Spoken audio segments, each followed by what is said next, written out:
Residence schools తో మంచి చదువుతో పాటు all round development right age లో రైట్ ఫౌండేషన్ తో రెసిడెన్స్ స్కూల్స్ ఇప్పుడు హైదరాబాద్ అంతటా. తెలంగాణలో అప్రకటిత ఎమర్జెన్సీ నడుస్తోంది. పాలన చేతగాక పండగ పూట జర్నలిస్టులపై రేవంత్ సర్కార్ ప్రతీకారంతో రెచ్చిపోతున్నది. సర్కార్లో లీకు వీరులను వదిలేసి జర్నలిస్టులపై ప్రతాపం చూపిస్తున్నది. రాజకీయ వికృత క్రీడల్లో తెలంగాణ జర్నలిస్టులను బలి చేస్తున్నది. అర్ధరాత్రి ఇళ్ల మీద పడి జర్నలిస్టులను అరెస్ట్ చేసిన పోలీసులు భయానక వాతావరణం సృష్టించారు. ప్రజాస్వామ్యానికి 4వ స్తంభమైన మీడియాపై రేవంత్ సర్కార్ నియంతృత్వ ధోరణిలో ఉక్కుపాదం మోపుతున్నది.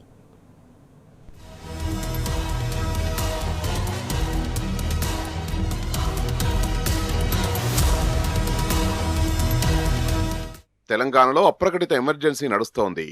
అధికారంలోకి వస్తే 6 గ్యారంటీలతో పాటు 7వ గ్యారంటీగా స్వేచ్ఛని ఇస్తామని రేవంత్ రెడ్డి ప్రగల్భాలు పలికారు. కానీ ఇప్పుడు సమాజానికి 4వ స్తంభంగా కీలక పాత్ర పోషించే మీడియాను టార్గెట్ చేశాడు.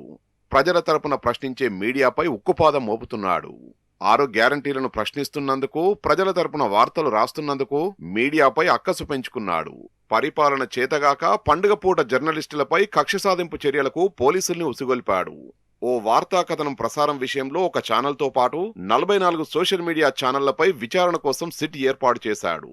రాజు తలుచుకుంటే దెబ్బలకు కొదవా అన్న చందంగా సిట్ కూడా ఓ పద్ధతి పాడు లేకుండా రెచ్చిపోయింది. జర్నలిస్టుల్ని తీవ్రవాదుల కంటే దారుణంగా ట్రీట్ చేస్తూ పండుగ పూట ఇళ్ల మీద పడి మరీ అరెస్టు చేసింది.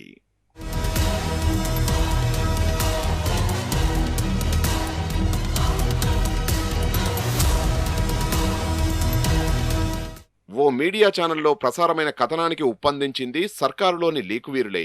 ఈ వివాదాస్పదమైన ప్రసారానికి మూల కారణమైన వ్యక్తులు ప్రభుత్వంలోనే ఉన్నారన్నది ఓపెన్ సీక్రెట్. కానీ ప్రభుత్వం మాత్రం లీకువీరుల్ని వదిలేసి జర్నలిస్టులపై ప్రతాపం చూపిస్తున్నది. రాజకీయ వికృత క్రీడలో తెలంగాణ జర్నలిస్టుల్ని బలి చేస్తున్న విచారణ కోసం ప్రభుత్వం సిట్ ఏర్పాటు చేయడం అందరినీ విస్మయానికి గురి చేస్తున్నది. పలు శాటిలైట్ ఛానళ్లతో పాటు దాదాపు 44 యూట్యూబ్ ఛానల్స్ ను సిట్ టార్గెట్ చేసినట్లు తెలుస్తోంది. అందరూ ఊహించినట్టుగానే ఈ వ్యవహారంలో ఎన్టీవీ ఇన్పుట్ ఎడిటర్తో పాటు మరో 2 జర్నలిస్టుల్ని సిసిఎస్ పోలీసులు అరెస్టు చేశారు. ఈ సందర్భంగా పోలీసులు కొంచెం మితిమీరి ప్రవర్తించారు. జర్నలిస్టులను టెర్రరిస్టులు, తీవ్రవాదులుగా ట్రీట్ చేసి అర్ధరాత్రి ఇళ్లల్లోకి వెళ్లి మరీ అదుపులోకి తీసుకున్నారు.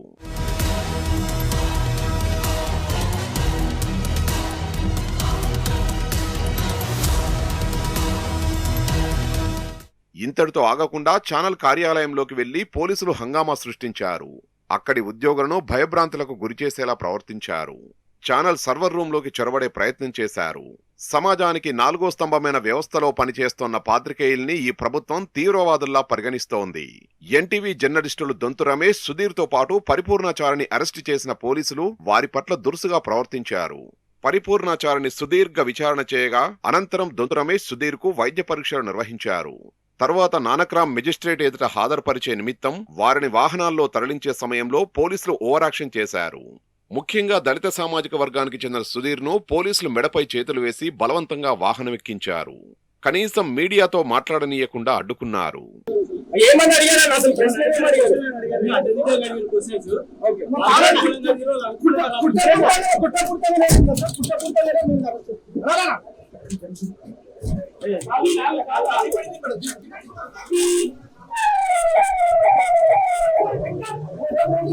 మరోవైపు ఎన్టీవీ మహిళా జర్నలిస్టు దేవి పట్ల పోలీసులు వ్యవహరించిన తీరుపై కూడా విమర్శలు వెల్లువెత్తుతున్నాయి.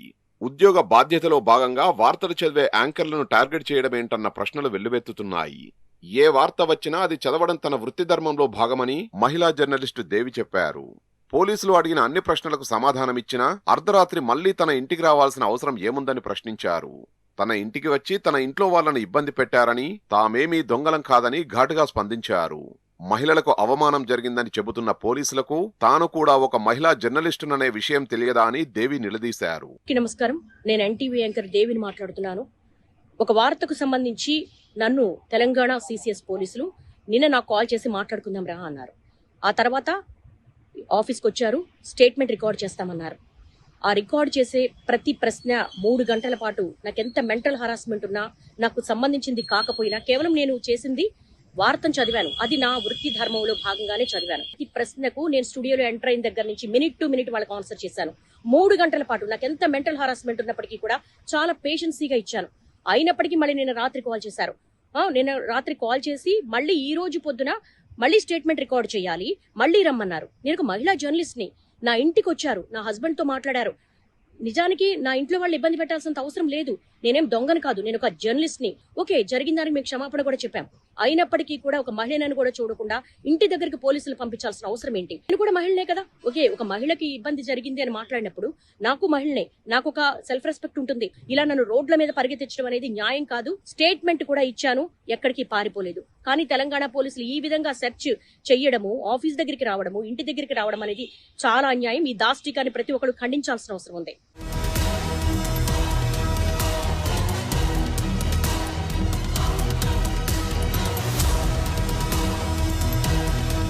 జర్నలిస్టులు, మీడియా హౌజ్లపై రేవంత్ సర్కారు ప్రతీకార చర్యల్ని బీఆర్ఎస్ పార్టీ తీవ్రంగా ఖండించింది. జర్నలిస్టులపై పోలీసులు వ్యవహరిస్తున్న తీరును BRS working president KTR X వేదికగా ఎండగట్టారు.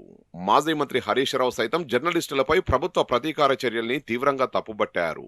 అసలు సిపి సజ్జనార్తో పాటు డీజీపీ కాంగ్రెస్ కండువాలు కప్పుకోవాలని విమర్శించారు. ప్రజాస్వామ్యానికి 4వ స్తంభమైన మీడియా పట్ల ప్రభుత్వం ఇంత కర్కశంగా వ్యవహరించడం దుర్మార్గమన్నారు. జర్నలిస్టులకు బీఆర్ఎస్ అండగా ఉంటుందని హరీష్ రావు స్పష్టం చేశారు. సజ్జనారు కాంగ్రెస్ కండువా కప్పుకో రాదాను, ఏం మాట్లాడుతున్నాను? మీ డీజీపీ నువ్వు, మీరు మీ కాకి బుక్ ఏం చెప్తున్నది? చట్టాన్ని అమలు చేస్తున్నాం.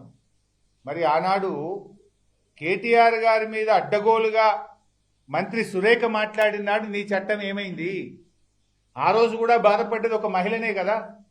ఆ రోజు అడ్డమైన ఆరోపణలు చేస్తే, మీరు కేసులు పెట్టకపోతే, మీ ప్రభుత్వం చర్యలు తీసుకోకపోతే కేటీఆర్ గారు సురేఖ గారి మీద డిఫమేషన్ సూట్ వేశారు. ఆ రోజు మీ కేసు ఎందుకు పెట్టలే? ఆ రోజు నీ చట్టం నిద్రపోయిందా సజ్జనార్?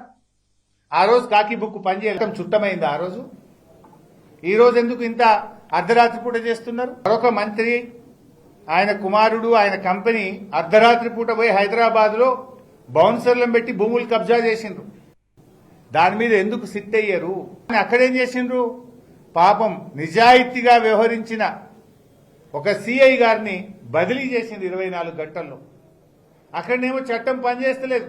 సజ్జనార్కు డీజీపీకి చట్టం కనబడతలేదు. ఇదా చట్టం మిస్టర్ సజ్జనార్? అడుగుతున్నా డీజీపీని. ఇగో ఇది కాంగ్రెస్ పార్టీ ఏఐసిసి నాయకుడు సంపత్ కుమార్ గారు నేషనల్ హైవే 44లో కాంట్రాక్టర్ను కోట్ల రూపాయల డబ్బులు ఇవ్వమని బెదిరించిండు. మిషన్లు తగలబెట్టా అని బెదిరిస్తే ఆ కంపెనీ వాళ్ళు 9వ తేదీ పోలీస్ స్టేషన్లో కంప్లైంట్ ఇచ్చిండ్రు. మరి ఎందుకో ఎఫ్ఐఆర్ నమోదు కాదు? ఎందుకో అర్ధరాత్రి పోయి మీ కాంగ్రెస్ ఏఐసిసి నాయకుడు సంపత్ కుమార్ని అరెస్ట్ చేయకపోతుంది? మిస్టర్ సజ్జనార్, ఏం చేస్తుంది నీ చట్టం? ఒక సామాన్య జర్నలిస్ట్ ఒక వార్త ప్రసారం చేస్తే ఇంటికి పోయి తలుపులు పగలగొట్టి రాత్రి 12 గంటలకు పట్టుకొస్తారు. అంటే చట్టం చుట్టమైందా కాంగ్రెస్ నాయకులకు? నా మీద సిద్దిపేటలో కాంగ్రెస్ నాయకుడు అడ్డగోలు బూతులు మాట్లాడిండు. మా జడ్పీ మాజీ వైస్ చైర్మన్ రాగుల సారయ్య గారు వెళ్లి సిద్దిపేట పోలీస్ కమిషనర్ కు డైరెక్ట్ గా కంప్లైంట్ ఇచ్చిండు. ఈ రోజుకు కేసు నమోదు కాదు. మరి అక్కడ కూడా మా వ్యక్తిగత హననం జరిగింది. వ్యక్తిగతంగా అనరాని మాటలు మా మీద మాట్లాడిండ్రు. మరి అక్కడ కూడా అరెస్ట్ చేయాలి కదా. అంటే ప్రతిపక్ష పార్టీలైనా ప్రశ్నించే వాళ్లను, జర్నలిస్టులను మాత్రం తలుపులు పగలగొట్టి అర్ధరాత్రి అరెస్ట్ చేస్తారు. దీనికి సజ్జనార్ గారు చట్టం తన పని తాను చేసుకుపోతుంది. సపరేట్ కాంగ్రెస్ కండువా వేసుకోండి, నిజాయితీగా మెదలండి, లేదా కాంగ్రెస్ కండువా వేసుకోండి. అసలు రాష్ట్రంలో ఈ 2 ఏళ్లలో పోలీసులు ప్రజల కోసం పనిచేసింది శూన్యం. రాష్ట్రంలో పెరిగిన క్రైమ్ రేట్ గణాంకాలే ఇందుకు నిదర్శనం. నిరుద్యోగులు, జర్నలిస్టులు, రైతులు, సామాన్య ప్రజలపైనే పోలీసులు ప్రతాపం చూపిస్తున్నారు. ప్రభుత్వాన్ని ప్రశ్నించేవారు, 6 గ్యారంటీలు, హామీలను నిలదీసేవారి వీపులపైనే లాఠీలు విరుగుతున్నాయి. పోలీసులు అధికార పార్టీకి బెండై పనిచేస్తున్నట్లుగా క్లియర్గా తెలుస్తోంది. నాజీ నియంత హిట్లర్ను మించిపోయిన రేవంత్ అరాచకాలపై యావత్ తెలంగాణ సమాజం భగ్గుమంటోంది.